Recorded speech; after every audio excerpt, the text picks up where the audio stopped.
Babe, I'm gonna shoot a video about Sherlock Series 4. I wouldn't do that if I were you. Do you have any idea what the internet will do to you?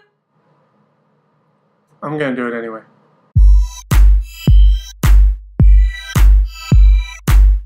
Hey guys, welcome to my review / discussion of Sherlock Series 4 premiere titled The Six Thatchers. Now my wife and I are huge fans of Sherlock on the BBC, and I had to watch this episode with her several times before I felt like I was confident enough to actually discuss it. So before we get started, let me start out by saying that I will be talking about some things that happen in this episode, so in case you haven't seen it, there is a massive spoiler warning. I'm going to be discussing things that happen in this episode. If you have not seen it, stop the video now before you actually watch the episode, because I'm going to spoil it big time. There is a lot to delve into this episode, so hopefully I won't get too carried away. I most likely will, but hopefully I won't.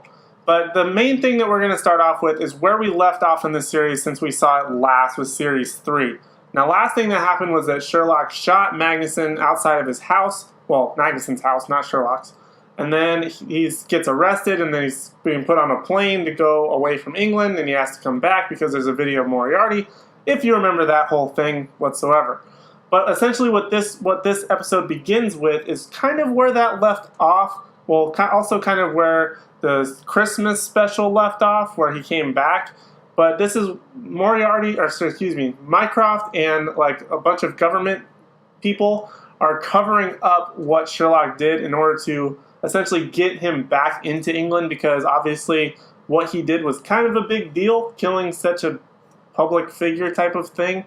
So this is their way. They have to cover it up so that Sherlock can come back to England and essentially figure out the case and what's going to be happening with Moriarty's involvement with his video and all of that stuff in this series episode future. What's going to be happening revolving around Moriarty. Then we get into the first case, which is actually about a boy who comes to surprise his father on his birthday but gets unexpectedly killed, by which means I don't really want to spoil that part to it because I thought that was kind of cool, trying to figure that whole aspect out.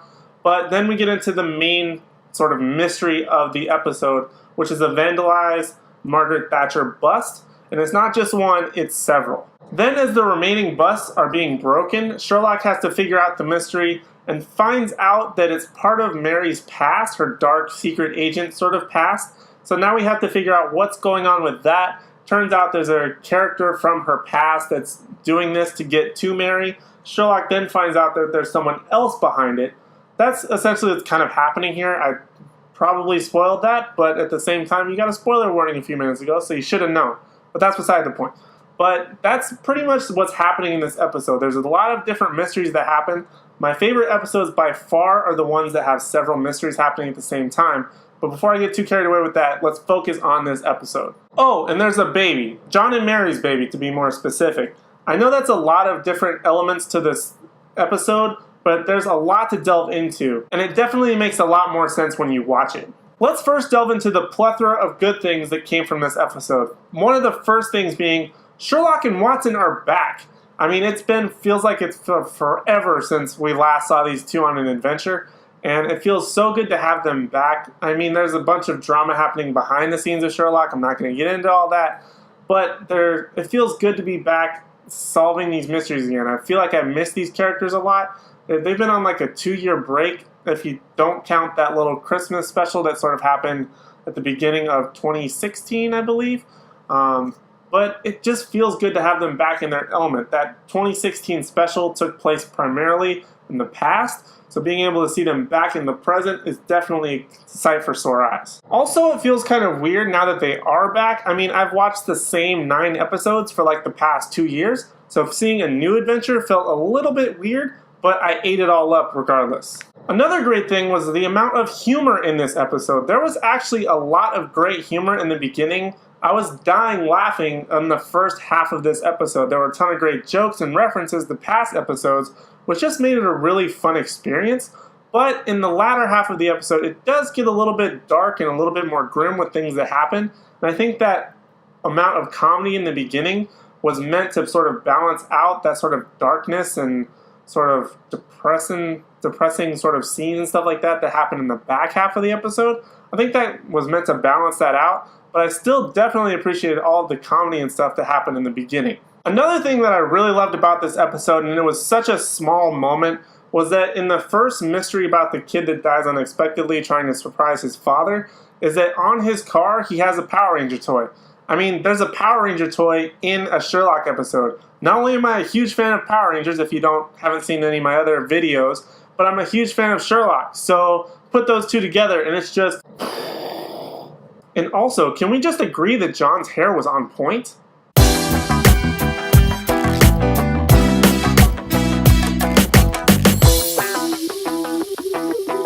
And let's not forget that in this episode there is once again another reference to the third Holmes, Sherringford. Now, there is some speculation on the internet that Sherringford could be played as a woman in this adaptation, but I'm hoping he's played as a man. And not just any man, but Tom Hiddleston. How awesome would it be if Tom Hiddleston played the third Holmes brother? My mind might explode, but I think it would be super awesome regardless. But I don't really know who's going to be playing Sherringford. Nobody really does yet.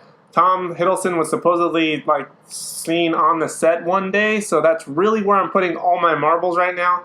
Doesn't necessarily mean it's going to pan out, but I definitely hope for that for sure. If it doesn't happen to be Tom Hiddleston, I'm going to be a bit disappointed, but hopefully they'll play out the character pretty well. Now, I'm not going to discuss negatives in this episode, not because I didn't think there weren't any, but just because there are so many fan theories and different thoughts out there on the internet, so many people that love Sherlock so much that I think I might be killed for if I don't properly say it right by the fans.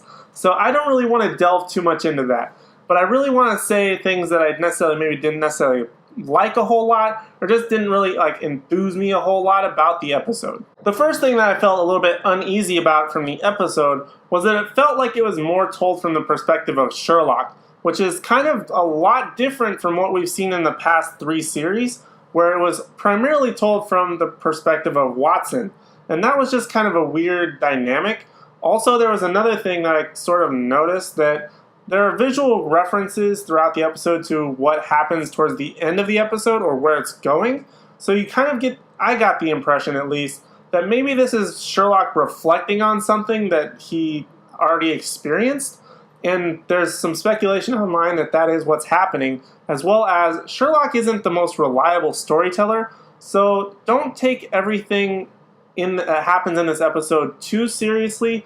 Maybe he's filling in gaps that he didn't necessarily experience himself. So he's filling in those things with things that he thinks might have happened. So maybe things aren't exactly how they happened as they're shown to us. So be sure to take everything with a little bit of a grain of salt here. Another oddity that I had noticed throughout the episode was the infidelity of John. I mean, that was a curveball. Who saw that coming? Not me, for sure. But the only thing that, again, it was that maybe it was told from the perspective of Sherlock, so maybe that didn't quite happen the way that we saw it on the screen, but that's just not John's character. John never has been really a cheater or given off the vibe that he could be a cheater. It was just such a curveball that I didn't expect, my wife didn't expect. It was just like a what the heck moment that just felt out of place in the overall tone of the series. The final 2 things I wasn't overly excited about both involve Mary. Now, the first thing that I didn't really like about Mary is that she sort of felt like she replaced John in this episode. She felt like she was more integral to the story. Yes, there are parts of the story that involve her directly, but it never really felt like John was a major part of this story. It felt like Mary was replacing John in several aspects, such as with the baby, and she would give the baby to John, and then she would go on the adventure with Sherlock. It just didn't quite, again, fit with how the rest of the series has gone. Now, I'm not a big fan of Mary. I don't really feel like super attached to her character, so I didn't necessarily want her to be sort of the John character. I felt like Mary should be Mary and John should be John. I didn't feel like they should swap in this instance, but I guess that sort of, again, fits with how Mary's personality is in this adaptation of Sherlock. The other thing that involved Mary that didn't necessarily bother me, but it did definitely happen sooner than I expected, was her death. That she had died in the episode. She had been shot by the secretary woman who had been behind it the whole time. That was the mastermind behind everything. But that's another thing. But I felt like, now Mary did die in the original stories, though what from, we don't really know. There's some speculation that may have been during childbirth, some other theories, but we don't actually know from the Sir Arthur Conan Doyle series what Mary died from. So this is just their interpretation of what could have happened to Mary that caused her death. Not that I had a problem with Mary dying, because again, I wasn't that big a fan of Mary to begin with, but I just felt like how she died and what was happening after the fact that she had died, like the ramifications of her death, how John's reaction was, how everyone's reaction to her death was, just felt really overdramatic. I understand the death of someone, but it felt like it was like pushed to an 11 with how dramatic a lot of these characters were being based on her death, how she died, various aspects to it. It just felt very unrealistic. And a lot of the emotions that were shown were completely different to how characters had shown emotion previously in the series, which again just felt off to me. It just felt very out of place with the series, and although I liked Mary, I didn't necessarily love her, I feel like I don't really care that she's gone. I'm kind of happy she's gone. Now we can get back to John and Sherlock in this adventure together. And that's really what I want to focus on.